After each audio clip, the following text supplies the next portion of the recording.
ಮತ್ತೇನಪ್ಪ ವಿಷಯ ಅಂದರೆ ಕಟ್ಟಿಂಗ್ ಮಾಡ್ಸೋಣ ಅಂತ ಹೋಗ್ತಿದ್ದೆ. ಕಟ್ಟಿಂಗೆಲ್ಲ ಮುಗಿಸಿ ಮನೆಗೆ ಬಂದೆ. ಕಟ್ಟಿಂಗ್ ಹೇಗಿದೆ ಅಂತ ಕಾಮೆಂಟ್ ಮಾಡಿ. ಟಿಫನ್ ಮಾಡೋದಲ್ಲಿ ಒಂದು ಈವೆಂಟ್ ಇತ್ತು, ಈವೆಂಟ್ಗೆ ಹೋಗೋಣ ಅಂತ ಹೋಗ್ತಿದ್ದೆ. ಅಪ್ಪನ ಕರ್ಕೊಂಡು ಹೋಗ್ತಿದ್ದೆ ಈವೆಂಟ್ಗೆ. ಸಡನ್ನಾಗಿ ಮಳೆ ಬೇರೆ ಬಂದ್ಬಿಡ್ತು, ಫುಲ್ಲು ನೆಂದೋಗ್ಬಿಟ್ವಿ. ಈವೆಂಟಿಗೆ ಬಂದು ನೋಡಿದ್ರೆ ಇನ್ನೂ ಯಾರೂ ಬಂದೇ ಇಲ್ಲ. ಸರಿ ಬಿಡು ಹೋಗ್ಲಿ ಅಂತ ಮನಸಲ್ಲೇ ಬೈಕೊಂಡು ಸ್ವಲ್ಪ ಹೊತ್ತು ಹಂಗೆ ಕೂತಿದ್ವಿ. ಫ್ರೆಂಡ್ಸ್ ಎಲ್ಲ ಬಂದರು ಸಡನ್ನಾಗಿ. ಬಂದು ಕೂಗಾಡ್ತವ್ರೆ.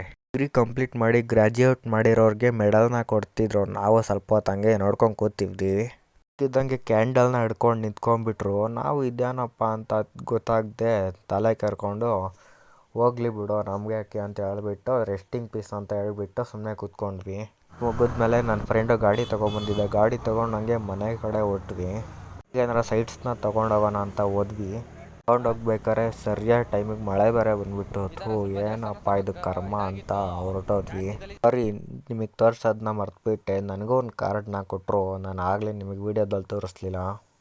ಶಾಪ್ ಆಗಿ ಊಟನ ಮುಗಿಸಿ ನೈಟು ಊಟ ಆದಮೇಲೆ ನಾನು ಬ್ರಷ್ ಮಾಡೋದು ನನ್ನ ಹ್ಯಾಬಿಟ್.